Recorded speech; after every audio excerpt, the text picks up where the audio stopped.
By the 1770s, the drums of war were beginning to pound.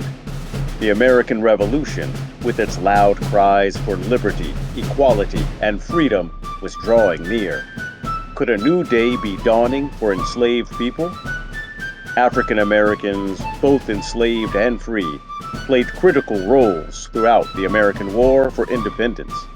Some stories are well known, like James Armistead, the enslaved man who asked for his master's permission to serve in the Continental Army under Marquis de Lafayette. Because of Armistead's knowledge of the Virginia terrain, Lafayette decided to use Armistead not as a soldier, but as a spy. Posing as a runaway, Armistead made his way into the camp of British General Lord Cornwallis and quickly gained the trust of the British. While among the British, doing menial jobs and some work as a guide, Armistead kept a sharp eye and an open ear out for any important information that he could carry back to Lafayette and the Americans. After a short time, the British, feeling comfortable they had Armistead's loyalty, asked him to spy on the Americans. Armistead agreed, and his life as a double agent began. Whose side was he on? The answer came when Armistead overheard the British plan to send a major force to Yorktown, Virginia, to join Lord Cornwallis and put the clamps on the rebellious southern colonies. James Armistead took this important information straight to Marquis de Lafayette. It was with this information that Lafayette and General George Washington hatched a plan to use the French Navy to trap Cornwallis at Yorktown and capture a large portion of the British forces in America. The siege at Yorktown was a success, a huge factor in the 13 colonies gaining independence and becoming the United States of America.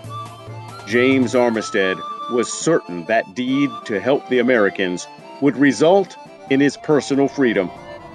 He was wrong. The brand new United States government denied his request for freedom because he had not actually fought in the American Revolution. Armistead resumed his life as an enslaved man. When Lafayette heard of Armistead's sad reality after he had risked so much and given even more for the United States, he asked the U.S. Congress to reconsider. They did, and James Armistead became a free man.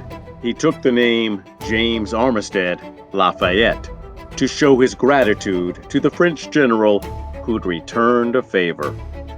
There are other names of African American patriots: Salem Poor, who killed a British general at the Battle of Bunker Hill; Peter Salem, who matched that feat at the same battle; Micah Hicks, Thomas Gibson, William Cough, Syphax Brown, Thomas Mason, and Ned Griffin, whose master, William Kitchen, deserted and ran away from the Continental Army, was caught and arrested. When facing the possibility of being returned to battle, William Kitchen offered up a replacement, his enslaved property, Ned. The stories behind the names of black patriots are not too difficult to find. But the idea to allow enslaved Africans to serve in the American Revolution was hardly American. It was purely British. In 1775, 4 months after George Washington declared a ban on African Americans, free or enslaved, in the Continental Army, Lord Dunmore, the royal governor of Virginia, issued a proclamation. It stated that any person enslaved in the colony of Virginia would only need to find the British Army camp to find freedom, if they were owned by a master sympathetic to the Patriot cause, and if they agreed to fight with the British Army. Despite the amount of ifs in Lord Dunmore's proclamation, this was the chance of a lifetime for thousands. Virginia planters, including Thomas Jefferson and George Washington, woke up one morning to the realization that some of their enslaved workers had vanished. Answering Dunmore's call to arms and freedom, thousands of Virginia's enslaved women, children, and men found their way to the safety of the British lines. An enslaved man named Titus Cornelius fled his New Jersey Quaker owner and fought his way to a British Army camp in Virginia. There he found himself a new life, a new title, and a new name. Titus became Tye, and soon after that became Colonel Tye, commander of the Royal Ethiopian Regiment.